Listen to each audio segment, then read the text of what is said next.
이번 시간에는 같은 것이 있는 순열에 대해서 알아보겠습니다. 자, 얘도 순열이라고 되어 있으니까 뭔가 순서 있게 일렬로 나열하는 거구나. 근데 같은 것이 있는 순열이라는 건 뭘까? 이거 무슨 얘기인지 잘 모르겠어요. 그럼 또 간단한 예를 통해서 확인하시면 됩니다. 예를 들어 우리 고1 수학에서는요, 알파벳 A, B, C, D를 일렬로 나열하는 경우의 수가 몇 가지냐, 이런 문제 많이 풀었었습니다. 그래서 얘가 4팩토리알 가지다, 요렇게 대답을 했었죠. 요게 이제 일반적인 순열에 관한 문제라면 문제가 이렇게 바뀝니다. A, A, B, C를 일렬로 나열하는 경우의 수는 몇 가지겠느냐, 이렇게 되는 거죠. 근데 얘를 들여다봤더니 이 안에 A가 똑같이 2번이 포함되어 있더라라는 겁니다. 즉, 같은 것이 포함되어 있는 순열, 지금은 A가 똑같은 놈이 2개가 등장했기 때문에 똑같은 A가 2개 포함되어 있는 경우의 순열은 어떻게 되겠느냐라는 게 같은 것이 있는 순열이다, 이렇게 생각하시면 돼요. 그죠? 그래서 여기까지 얘기했더니 학생들이 항상 많이 하는 질문 중에 하나가, 그럼 선생님 중복 순열이랑 얘랑 뭐가 다른 건데요? 라고 얘기를 합니다. 자, 그러면 이렇게 생각을 해보세요. 중복 순열이라는 것은 A, B, C라는 세 종류의 알파벳을 이용하여 네 자리를 채울 수 있는 경우의 수가 몇 가지냐, 즉 이 세 개 중에 중복을 허용하여 4개를 선택한 후 일렬로 나열하는 경우의 수가 몇 가지냐를 보는 겁니다. 그래서 중복 순열에서는 모두 가능하다고 그랬냐면 이 네 자리가 모두 A로 채워지는 경우도 가능했었다라는 거예요. 자, 그럼 반면 같은 것이 있는 순열이라는 것은 이 A의 개수가 지금 결정이 되어 있는 상황입니다. A는 무조건 2번만 나와야 되고요. 그 다음 B 한 번, C 한 번만 나와야 된다라는 거죠. 따라서 A, A, B, C를 나열한다라는 것은 중복을 허용하고 이런 게 아니라 그냥 나열해야 할 종류가 이미 다 선택이 되어서 여러분들한테 주어진 겁니다. 얘는 A, B, C 중에 나열해야 될 종류부터 여러분들이 선택을 해야 되는 거고요. A를 4개 할 것인가, A를 3개만 하고 B 하나 쓸 것인가, A를 2개만 하고 B 2개를 쓸 것인가, 이런 것들이 전부 다 가지수 안에 포함이 되는 반면에 같은 것이 있는 순열이라는 것은 이미 나열해야 되는 것들은 모두 다 결정이 된 상태에서 주어진 요 알파벳들을 나열하는 경우의 수가 몇 가지냐만 여러분들이 알아내시면 되는 거예요. 즉 여기서는 A가 2개, B가 하나, C가 하나인 경우 요 4개를 나열하는 경우의 수가 몇 가지냐, 이걸 이제 알아내야 되는 것이 바로 같은 것이 있는 순열이 되는 겁니다. 그럼 중복 순열과의 차이점은 뭔지 아시겠죠? 오케이. 자, 그러면 이걸 이제 어떻게 하는지 한번 생각을 해봅시다. 이걸 생각하기 위해서는요, 먼저 A, B, C, D가 나열되는 경우의 수가 4팩토리알이라는 거, 여기서부터 출발을 해야 돼요. 근데 이건 이미 고1 수학에서 배운 거니까 다 알고 있는데, 자, 이 상황에서 이 A가 2개 등장하는 걸 이렇게 생각하는 겁니다. 이 상황에서 D가 갑자기 A로 변신을 했다라고 보시면 되는 거죠.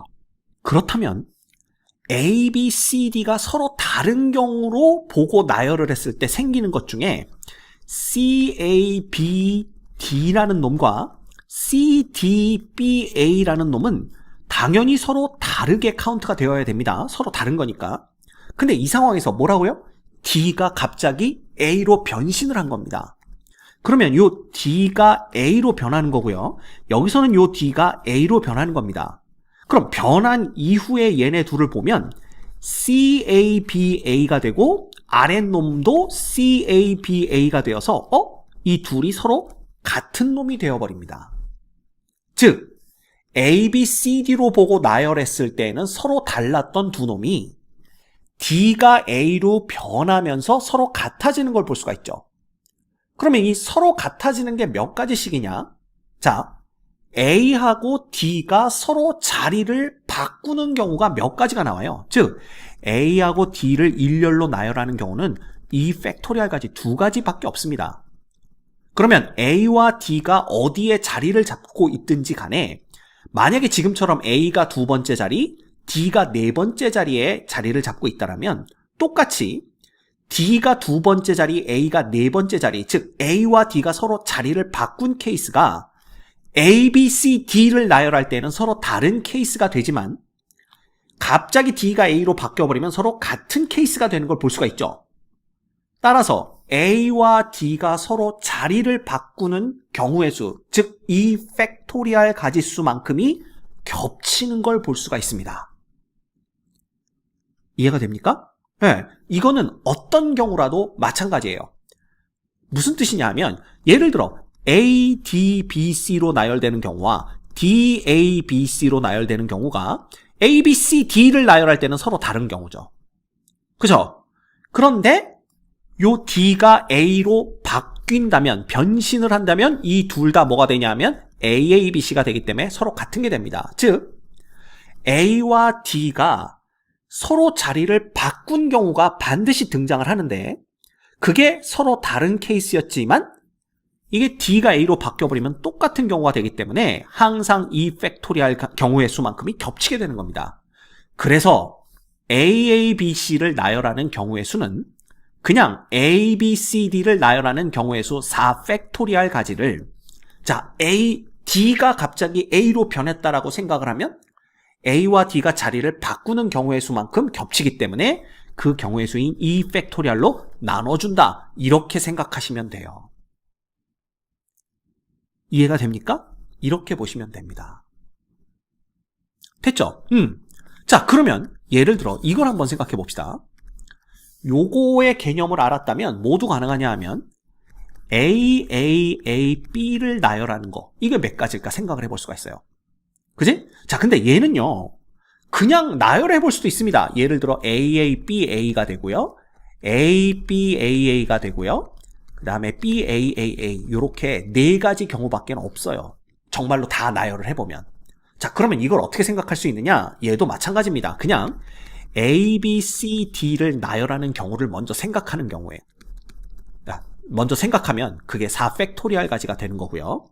그런데 이 상황에서 누구와 누가 C와 D가 전부 다 A로 바뀌었다고 보시면 됩니다. 자, 그럼 이렇게 생각을 하는 거야. 이 4 팩토리얼 가지수 안에는요 A와 C와 D가 서로 자리를 바꾸는 경우가 다 다르게 카운트가 되어 있지만 얘네들이 전부 다 A로 바뀌어버리면 그것들이 모두 다 하나로 카운트가 되는 거죠. 즉 A와 C와 D가 서로 자리를 바꿀 수 있는 경우의 수 3 팩토리얼 가지입니다. 맞죠? 이만큼씩이 겹치게 되는 걸 볼 수가 있어요. 이해가 됩니까? 그래서 여기를 뭘로 나눠줘야 돼? 3 팩토리얼 가지로 나눠주면 되는 겁니다. 이렇게. 그래서 몇 가지가 나오는 거야? 4, 3, 2, 1에서 3, 2, 1을 나눠주니까 4가지. 그래서 이렇게 4가지가 등장을 하는 겁니다. 이해가 되십니까? 이렇게 보시면 돼요. 그지? 예, 간단합니다. 그래서 이 같은 것이 있는 순열의 수는요, 예를 들어 만약에 A가 3개가 나오고 B, C가 이렇게 나왔다. 이 5개를 나열한다 라고 한다면 그냥 분자에는 5개가 서로 다 다르다고 생각하고 일렬로 나열하는 경우의 수 5팩토리얼을 적어주는 겁니다. 그 다음에 여기 똑같은 놈이 몇 개가 있어요. 요 3개가 있죠. 그럼 요 개수만큼의 팩토리얼로 나눠주시면 돼요. 이게 바로 AAA, BC를 나열하는 경우의 수가 되는 겁니다. 간단하죠? 예, 이렇게 보시면 돼요. 오케이? 자, 그러면 예를 들어 4개의 알파벳, 여기 얘가 있습니다. AA, BB를 일렬로 나열하는 경우의 수는 어떻게 구하겠느냐라는 거죠. 자, 그러면 얘도 A, B, C, D라고 생각을 하는 겁니다. 그럼 얘를 나열하는 경우의 수는 4 팩토리얼 가지인데 그 중에 이 C는 A로 바뀌어버리고요, 요 D는 B로 바뀌어버리는 걸 보시면 되는 거죠. 그러면 A와 C가 원래는 서로 달랐지만 C가 A로 변하면서 A, C가 서로 자리를 바꾸는 경우의 수인 2 팩토리얼만큼 겹치게 되고요. 그 다음 B, D가 서로 다른 경우는요, 갑자기 D가 B로 바뀌어버리게 되면 B와 D가 자리를 바꾸는 경우의 수 2 팩토리얼만큼 서로 겹치게 됩니다. 그죠? 그래서 원래 전부 다 A, B, C, D 전부 다 4개가 달랐다고 생각하고 일렬로 나열하는 경우의 수 4팩토리알 가지를요. 네? A, C가 자리를 바꿀 수 있는 경우의 수 2팩토리알과 그 다음에 B, D가 서로 자리를 바꾸는 경우의 수 2팩토리알 요 둘의 뭐로? 곱으로 나눠주시면 돼요. 그래서 얘는 간단하게 6가지가 된다라고 생각할 수가 있는 겁니다. 자, 이 6가지 어떻게 나와? A, A, B, B. 그 다음에 A. A가 이렇게 올 수가 있죠? B, B. 그 다음은 A, A가 이렇게 올 수 있으니까 B, B. 그 다음은 A가 두 번째, 세 번째 자리에 온다면 B, B. A가 두 번째, 네 번째 자리에 온다면 BA, BA. 이렇게 되는 거고요. A가 세 번째, 네 번째 자리에 온다면 이렇게 해서 이렇게 6가지가 있는 겁니다. 됐지? 그래서 여러분들 이 같은 것이 있는 순열의 수는요. 요 똑같은 놈이 몇 개인지 그것만 세보시면 돼요. 그러면 쉽게 구할 수가 있습니다. 그죠? 네. 예를 들어서 이런 것도 가능해요. A, A, A, A, B, B, C 요 놈을 나열하는 경우는 몇 가지가 있겠느냐? 그러면 총 몇 개야? 7개죠? 7팩토리알을 자, A 몇 개 있어? 4개 있죠? 4팩토리알과 B 몇 개 있어? 2팩토리알 요걸로 나누어 주시면 돼요. 됐습니까? 이렇게 보시면 됩니다. 그래서 사실은 여기에 보시면 N개 중 P개, Q개, R개, S개가 각각 같은 것일 때 이들을 일렬로 나열하는 순열의 수는 N 팩토리알, 즉 요것들을 다 더한 게 N개입니다. 그래서 전체는 N개를 나열하는데 그 중에 똑같은 것이 P개, 똑같은 것이 Q개, 뭐 R개, S개가 있으니까 그 각각의 팩토리알들의 곱으로 나눠주시면 돼요. 선생님 여기서는 4하고 2를 더한 게 7이 안 되는데요? 물론 여기에 누가 있다고 봐야 돼. C가 하나 있으니까 1팩토리알이 있다라고 보시는 건데 1팩토리알은 곱 하나만 하니까 그죠? 그래서 얘는 그냥 생략해 준 것에 불과해요. 그래서 2개 이상의 개수가 있으면 그 개수의 팩토리알들의 곱으로 나눠주시면 되는 겁니다. 이것이 바로 같은 것이 있는 순열이에요. 됐습니까? 오케이. 자, 그러면 간단한 예제를 또 하나 볼게요. 여기 예제를 보시면 tomorrow라는 영어 단어가 있습니다. 이 8개 알파벳을 일렬로 나열하는 경우의 수를 구하시오 그랬는데 자, 총 8개라고 그랬으니까 일단 8팩토리알을 분자에 적어주시면 되고요. 분모에 봤더니 자, T는 하나밖에 안 나오지만 5가 지금 몇 개가 나오냐면 3개가 등장을 합니다. 5, 5, 5. 그죠? 그 다음 M은 하나 등장하고 R이 몇 개가 등장해요. R이 2개가 등장을 합니다. R, R. 그 다음 W 하나 등장하니까 총 8개를 나열하는데 겹쳐. 그러니까 똑같은 게 등장하는 게 5가 3번. 그러면 3팩토리알. 그 다음 R이 2번이니까 2팩토리알. 요렇게 나눠주시면 돼요. 물론 여기 공식대로 가자면 T가 한 번이니까 곱하기 1팩토리알. 그 다음에 M이 한 번이니까 곱하기 1팩토리알. 1팩토리알. 그 다음에 W가 한 번이니까 곱하기 1팩토리알로 나눠주셔야 되는 게 맞지만 사실 얘네들은 곱 하나만 하니까 2번 이상 등장하는 놈에 대해서만 그 개수의 팩토리알들의 곱으로 나눠주시면 됩니다. 그래서 실제 구해주시면 요만큼이 된다. 뭐 이렇게 볼 수가 있겠네요. 됐지? 어렵지 않습니다. 같은 것이 있는 순열을 알게 되면요. 요러한 또 활용 문제들을 풀어볼 수가 있습니다. 그래서 요 소위 말하는 최단거리 문제인데 오른쪽 그림과 같은 도로망이 있습니다. A 지점에서 B 지점으로 가는 최단 경로의 수를 구하시오 라는 게 문제예요. 자, 여기서 이 최단이라는 건 가장 짧은 거리로 A에서 B까지 가야 된다는 걸 뜻하고요. 그게 뭐냐 하면 A에서 B까지 가는데 일단 요 도로가 요렇게 생겼으니까 오른쪽으로 가거나 위로 가서 B까지 도착을 해야 되겠죠. 근데 최단 거리니까 왼쪽으로 백하거나 아래쪽으로 백하는 경우는 없어야 된다라는 뜻입니다. 왜? 오른쪽으로 갔다가 왼쪽으로 왔다라는 건 결국 제자리 걸음을 했다라는 거니까 최단 경로가 아니게 되는 거죠. 마찬가지로 위로 갔다가 다시 아래로 오게 되면 왔다 갔다 한 경우니까 이거는 최단 경로가 되지 못합니다.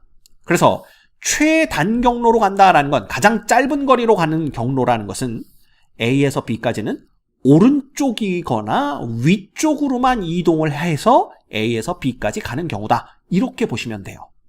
됐죠? 자, 그러면 A에서 B까지 가기 위해서는요, 어찌 되었든 오른쪽으로 몇 번을 가야 돼? 4번을 가야 됩니다. 그래야만 B까지 오게 되고요. 그 다음에 위쪽으로는 3번을 움직여야 됩니다. 즉 오른쪽 4번, 위쪽으로 3번을 움직이게 되면 어찌되었든 B에 도착하게 되죠. 무슨 얘기냐면 이 오른쪽과 위를 어떻게 배열을 하더라도 결국 B의 최단거리로 도착하게 된다는 뜻입니다. 뭐 예를 들어서 여기 봤듯이 오른쪽으로 움직이는 것을 A라고 표현을 하고요. 위쪽으로 움직이는 것을 B라고 표현한다면 A 4개에다가 B 3개를 일렬로 나열하는 것만큼의 경로가 생긴다라는 거죠. 뭐 예를 들어서 A, A, B, B, A, B, A 요렇게 움직였다면 이거 어떻게 가는 걸 의미해요? 오른쪽, 오른쪽, 위쪽, 위쪽, 오른쪽, 위쪽, 오른쪽 해서 요 경로를 따라 B까지 왔다라는 걸 의미합니다. 자, 보시면 왼쪽으로 간 경우도 없고요. 아래쪽으로 내려온 경우도 없기 때문에 얘는 최단 경로 중에 하나가 되는 거죠. 그래서 이런 경우에 최단 경로는 결국 A 4개와 B 3개를 일렬로 나열하는 경우의 수와 똑같다. 즉 같은 것이 있는 순열의 수로 구해낼 수가 있다는 겁니다. 그래서 결과적으로는 7팩토리얼을 모아 4팩토리얼, 왜냐하면 A가 4개 있으니까, 그 다음 3팩토리얼, 왜냐하면 B가 3개 있으니까 얘네들의 곱으로 나눠주면 되는 거죠. 됐습니까? 그래서 총 35가지의 최단 경로를 생각할 수 있게 되는 겁니다. 자, 그러면 이 예제를 통해서 이 같은 것이 있는 순열을 최단 경로 문제에 어떤 식으로 적용할 수 있는지 알게 되었죠. 그러면 이런 문제도 풀어볼 수가 있습니다. 자, 오른쪽 그림과 같은 바둑판 모양의 도로망이 있습니다. A 지점에서 C 지점으로 갈 때 B 지점을 반드시 거쳐서 최단 거리로 가는 방법의 수를 구하시오라는 게 문제네요. 자, B 지점을 반드시 거쳐가야 된다 그랬으니까 1단계는 일단 A에서 B까지 움직이는 걸 생각하시면 되고요. 그 다음에 2단계는 B에서 C까지 움직이는 걸로 생각하시면 됩니다. 됐죠? 자, 그러면 A에서 B까지 움직이는 것은 오른쪽으로 2번, 위쪽으로 2번만 움직이면 돼요. 그래서 아까와 똑같이 오른쪽으로 가는 걸 A, 위쪽으로 가는 걸 B로 표현을 한다면 A, B, B를 일렬로 나열하는 경우의 수만큼이 A에서 B까지 가는 최단 경로의 수가 됩니다. 그죠? 따라서 얘는 4팩토리얼 나누기 A 2개니까 2팩토리얼, 그 다음 B가 2개니까 2팩토리얼 이렇게 되는 거예요. 그래서 총 6가지가 있다는 걸 볼 수가 있고요. 그 다음 B에서 C로 가는 건요. 이 색깔을 바꿔볼까요? B에서 C로 최단 경로로 가려면 오른쪽으로 2칸, 위쪽으로 1칸을 움직이면 되기 때문에 결국은 A, B 요 놈을 나열하는 경우의 수만큼 최단 경로의 수를 구해낼 수 있습니다. 따라서 요 경우에는 결국 3팩토리얼을 자 A가 2개 있으니까 2팩토리얼로만 나눠주시면 돼요. 물론 B가 하나니까 곱하기 1팩토리얼 해줘야 되겠지만 공식대로라면 근데 뭐 1은 써주나 마나니까 그래서 이렇게 되면 요건 딱 3가지 이렇게 되는 겁니다. 자, 그럼 우리의 목적은 A에서 B를 거쳐 C로 가는 거니까 A에서 B로 가는 경우와 B에서 C로 가는 경우의 수 2개를 곱해줘야 되겠죠. 고1 때 다 배운 겁니다. 따라서 6 곱하기 3에서 총 18가지의 최단 경로를 구해낼 수가 있어요. 됐습니까? 그래서 뭐 이렇게 되면 되는 거고요. 근데 가끔 또 이런 문제가 어떻게 출제되기도 하냐면 지금은 A에서 B를 반드시 거쳐서 C로 가는 경우 이거잖아. 근데 문제 중에 여기에 이렇게 구멍이 이렇게 뚫려 있고요. 이렇게 돼 있고 여기가 요거 파랗게 칠해볼까요? 그래놓고 여기가 호수래. 호수래입니다. 이렇게. 그래서 이 호수가 있는 데는 못 지나간다는 거야. 결국 A에서 C로 최단 거리로 가야 되는데 호수 때문에 B 지점은 못 지나가. 따라서 호수가 있는 경우에 A에서 C까지 가는 경로의 수를 구하여라. 그럼 어떻게 하면 돼요? 그냥 A에서 C까지 가는 전체 경로의 수에서 B를 지나서 B를 거쳐서 가는 경로의 수를 빼주시면 됩니다. 그럼 A에서 C까지 이 호수가 없었을 때 갈 수 있는 총 경우의 수는 오른쪽으로 4칸, 위로 3칸이니까 이 위의 문제랑 똑같죠? 따라서 총 35가지인데 그 중에서 B를 거쳐서 가는 경우가 18가지니까 만약에 호수가 이런 모양으로 있다면 경우의 수는 35에서 18을 뺀 17가지가 답이 되는 거죠. 그래서 얼마든지 우리가 응용을 해서 문제를 풀어내실 수가 있습니다. 됐지? 그래서 이런 것들, 이 최단 경로 문제도 아마 여러분들이 갖고 계신 교재에 다양한 형태로 출제가 되어 있을 겁니다. 그것도 다 풀어보도록 하세요. 피가 되고 살이 될 겁니다. 알겠죠?